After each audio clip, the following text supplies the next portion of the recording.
Dans cette première vidéo consacrée aux transformations du gaz parfait, nous allons nous intéresser aux fonctions d'état et aux coefficients calorimétriques du gaz parfait. Nous avions vu que dans le cas général, la variation d'énergie interne d'un système peut s'écrire comme la somme de deux différentiels partiels que nous avions exprimés en fonction de deux coefficients calorimétriques. Si maintenant nous considérons que notre système est un gaz parfait, alors il n'y a pas d'interaction entre les molécules de ce gaz. Par conséquent, il n'y a pas d'énergie potentielle d'interaction microscopique. Et donc, l'énergie interne se résume aux énergies cinétiques microscopiques qui sont liées à l'agitation thermique des molécules. Le modèle du gaz parfait implique donc que l'énergie interne du gaz parfait ne dépend que de la température, ce qui réduit l'expression de la variation d'énergie interne à CVdt pour un gaz parfait. De même, l'enthalpie d'un gaz parfait ne dépend que de la température. En effet, à partir de la définition de H, qui est égale à U plus PV, pour un gaz parfait, on peut remplacer le terme PV par nRT. L'enthalpie s'exprime donc sous la forme de deux termes, U et nRT, qui ne dépendent chacun que de la température.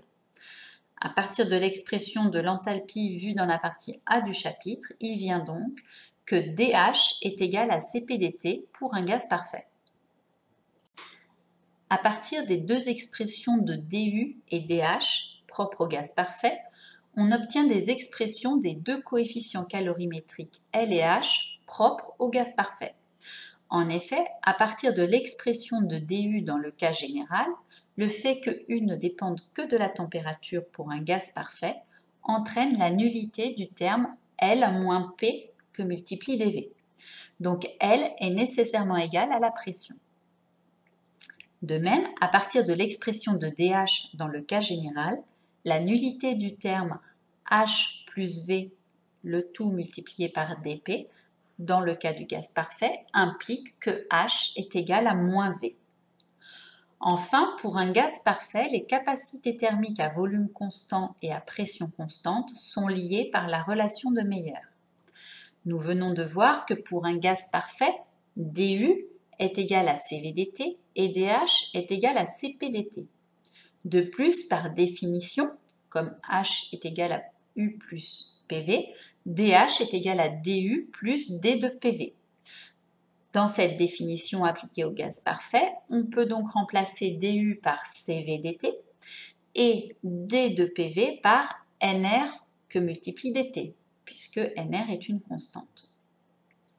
Il vient donc que Cp moins Cv est égal à nR, et en divisant l'ensemble de l'expression par le nombre de moles, on obtient finalement que Cp bar, qui est le Cp molaire, moins Cv bar, est égal à R, la relation de Meyer. Dans notre boîte à outils du premier principe appliqué au gaz parfait, nous avons donc l'expression de la variation de l'énergie interne et de la variation de l'enthalpie, qui traduisent que ces deux fonctions d'état ne dépendent que de la température pour un gaz parfait, ainsi que la relation de Meyer qui lie les capacités thermiques molaires à volume constant et à pression constante.